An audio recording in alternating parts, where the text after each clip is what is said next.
एक तो रूस है ना, जिसको लेकर ये कहा जा रहा था कि इजराइल अगर वहाँ पर हमले कर रहा है ईरान पर, एक आध मिसाइल अगर रूस के सैन्य ठिकानों पर पड़ गई जो वहाँ हैं, तो रूस आ जाएगा, रूस लड़ेगा, और रूस उसे बहुत दिन तक सपोर्ट करता भी रहा है। लेकिन अब रूस कदम पीछे हटाता दिखने लगा है। ये मामला आर्मीनिया, अज़रबैजान में भी दिखा कुछ कि आर्मीनिया भारत से हथियार लेने लगा है, उन्होंने भी रूस से उम्मीदें छोड़ दी हैं। यही चीज़ अब ईरान के मामले में दिखाई देने लगी है कि बस वो कड़ी निंदा के बयान तो हैं, लेकिन कहीं बहुत एक्टिवली रशिया दिखाई दे नहीं रहा है। इस वर्ल्ड ऑर्डर में जहाँ रशिया अभी तड़प रहा था नंबर 1 होने के लिए, अब क्या हुआ रशिया को? ईरान एक एलाई उसका सीरिया धराशायी हो गया, दूसरा भी ईरान।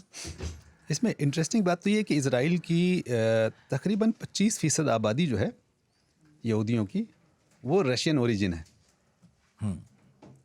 और रशियन ओरिजिन जो यहूदी आबादी है वो बहुत ही हार्ड लाइनर है, ख़तरनाक वाली, बहुत एक्सट्रीमिस्ट है वो।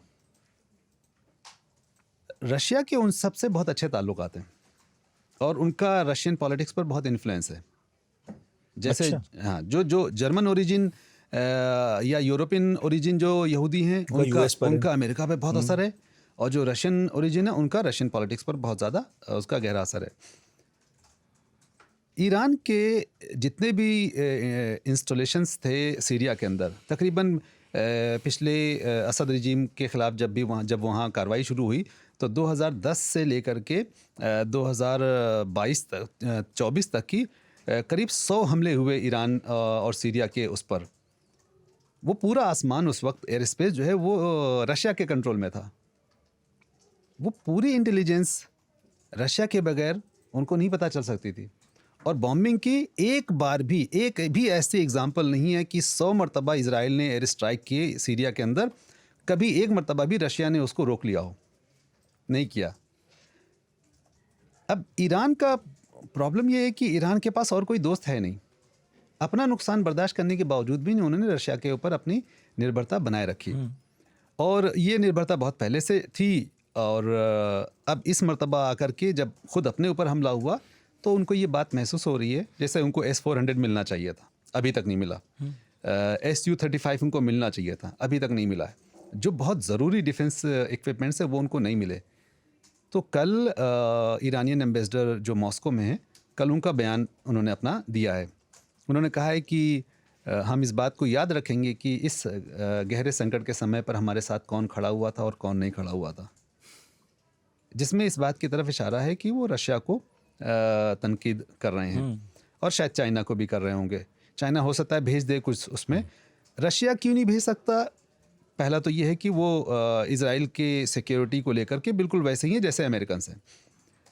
क्षेत्र में इजराइल का डोमिनेंस बना रहे, इसके बारे में अमेरिका और रशिया के बारे में कोई ज़्यादा मतभेद नहीं है, क्योंकि पूरे मिडिल ईस्ट में ये जो बाइपोलर वर्ल्ड ऑर्डर है, जो दो मठाधीश हैं दुनिया के, अमेरिका और रशिया, इन दोनों के नज़दीक ये है कि भाई देखो क्षेत्र में कौन बैठना चाहिए, इजराइल हम दोनों के लिए बेहतर है। वो इस बात पर उनका इत्तेफाक है। इजराइल के अलावा कौन? इजराइल के अलावा नेचुरली टर्की होना चाहिए, क्योंकि टर्की नेटो का मेंबर है। अभी भी हम कहते हैं कि वो सेकुलर देश है, क्योंकि बहुत ज़्यादा वेस्टर्नाइज्ड है, यूरोपियनाइज्ड है, तो वो उसको, लेकिन नहीं, अगर इजराइल के अलावा और कोई देश उसको वो प्रमोट करना चाहेंगे तो वो यूएई को करना चाहेंगे। क्यों करना चाहेंगे? यूएई एक देश है, किसी भी बड़े देश के लिए, यानी कि किसी भी बड़े माफिया के लिए हम कहें, किसी मोहल्ले में अगर कोई अपना गुंडा बदमाश अपॉइंट करना हो तो उनके लिए सबसे अच्छा कैंडिडेट कौन होता है? सबसे अच्छा कैंडिडेट वो होता है जो हर बात उनकी मान सके। तो वो अमेरिका और रशिया मिडिल ईस्ट में ऐसे कैंडिडेट्स को तलाश करते हैं जो उनके लिए सबसे ज़्यादा ओबीडियंट हो।